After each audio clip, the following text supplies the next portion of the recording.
السلام علیکم ورحمۃ اللہ وبرکاتہ۔ نحمده ونصلی علی رسولہ الکریم، اما بعد فاعوذ باللہ من الشیطان الرجیم، بسم اللہ الرحمن الرحیم، رب اشرح لی صدری ویسر لی امری واحلل عقدۃ من لسانی یفقہوا قولی۔ فصل 31، توبہ کا دروازہ کھلا ہے۔ یعنی ماضی میں جتنی بھی غلطیاں ہو چکی ہیں، کیسے بھی گناہ ہو چکے ہیں، کوئی بھی کام جو لوگوں سے چھپ چھپ کر غلط کیے ہیں اور جن پر اللہ نے پردہ ڈال دیا ہے، جنہیں اللہ کے سوا کوئی نہیں جانتا، ان سب گناہوں کو اپنے دل پر ایک بوجھ کی طرح نہ رکھے، بلکہ کیا کرے، اس بوجھ کو اتار دے۔ اور اس کے اتارنے کا طریقہ کیا ہے؟ توبہ، اللہ کی طرف رجوع، اللہ کو راضی کرنا۔ کیونکہ اگر اللہ راضی ہو گیا سارے مسئلے آسان ہو گئے، اور اگر وہ راضی نہیں اور ساری دنیا بھی راضی ہو جائے اور خوش ہو جائے ہم سے تو کوئی فائدہ نہیں۔ گناہوں کی ایک سزا یہ ہے کہ بندے کو اس کے گناہ دائرہ احسان سے خارج اور محسنین کے اجر و ثواب سے محروم بنا دیتے ہیں۔ محسن ہونا صرف اس بنا پر نہیں ہوتا کہ انسان نیکیاں کرتا جائے یا بڑے بڑے کچھ کام کر لے، بلکہ محسن وہ بن سکتا ہے اور محسن کے دائرے میں وہ رہ سکتا ہے جو گناہوں سے بچے۔ تو گناہوں کی ایک سزا کیا ہے کہ انسان محسنین کے دائرے سے نکل جاتا ہے اور ان کے اجر و ثواب سے محروم ہو جاتا ہے۔ بندے کے قلب میں جب احسان جاگزیں ہو جائے، یعنی جڑ پکڑ جائے، تو وہ اسے معاصی سے روکتا ہے، یعنی انسان گناہوں سے بچنے لگتا ہے۔ ایسا بندہ عبادت اس طرح انجام دیتا ہے گویا اللہ اس کے سامنے موجود ہے۔ یہ حالت تب ہی ممکن ہے کہ بندے کے قلب میں ذکر الہی ہو۔ اب اپنی کیفیت کو جانیے، کیا واقعی آپ کو نماز میں ایسا محسوس ہوتا ہے؟ اور اگر نہیں تو یہ کرائیٹیریا ہے، اس پہچان کا کیا آپ محسنین میں سے ہیں یا نہیں؟ واقعی آپ کے دل میں اللہ کی یاد ہے یا نہیں؟ کیونکہ اگر اللہ کی یاد ہی نہیں دل میں تو نماز میں کیا یاد آتا ہے؟ پھر وہی جو یاد ہوتے ہیں، دنیا کے کام، لوگ، باتیں۔ اور اگر ہر چیز سے بڑھ کر اللہ سے محبت ہو اور اللہ کی یاد غالب ہو تو نماز میں بھی کون یاد آئے گا؟ اللہ۔ یہ حالت تب ہی ممکن ہے کہ بندے کے قلب میں ذکر الہی ہو، اس کی محبت ہو اور اللہ سے خوف کا اس پر غلبہ ہو، تاکہ وہ خیال کرے کہ اللہ تعالیٰ اسے دیکھ رہا ہے۔ یہی وہ کیفیت ہے جو بندے کو معاصی کے ارتکاب سے باز رکھتی ہے، بلکہ ارتکاب گناہ کے ارادے تک سے اسے دور لے جاتی۔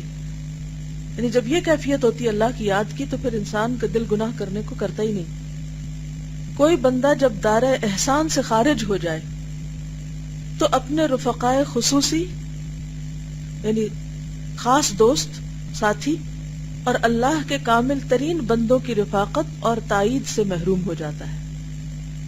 یعنی جب انسان دائرہ احسان سے نکلتا ہے تو کیا نقصان ہوتا ہے کہ اللہ کے خصوصی بندے اور خاص دوست، ان کی رفاقت چھٹ جاتی ہے اس سے۔ باوجود اس کے اگر اللہ تعالیٰ اس قسم کے کسی بندے کے لیے بھلائی چاہتا ہے تو اسے عام مومنین، عام اہل ایمان کے دائرے میں برقرار رکھتا ہے، یہ کچھ نہ کچھ خیر کے کام وہ کرتا رہتا ہے۔ تاہم بندہ گناہوں سے احتراز نہیں کرتا تو اللہ تعالیٰ بالآخر اسے عام اہل ایمان کے دائرے سے بھی خارج کر دیتا ہے، وہاں سے بھی آؤٹ۔ اس کو کیسے سمجھیں گے؟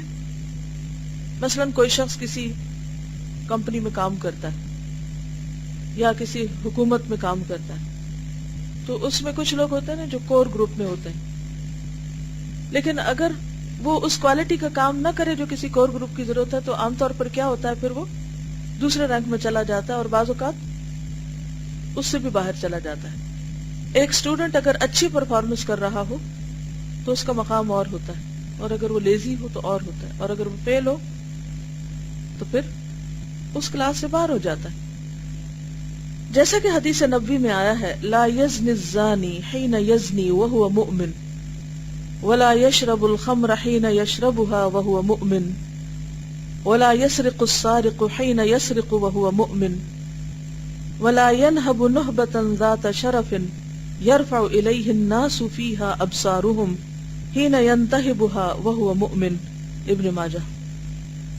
زانی زنا کے وقت مومن نہیں رہتا، اور شرابی شراب نوشی کے وقت مومن نہیں رہتا، چور چوری کے وقت مومن نہیں رہتا، اور لٹیرا ڈاکو جب ایسی چیز لوٹتا ہے جس پر لوگوں کی نگاہیں اٹھتی ہیں تو اس وقت وہ مومن نہیں رہتا.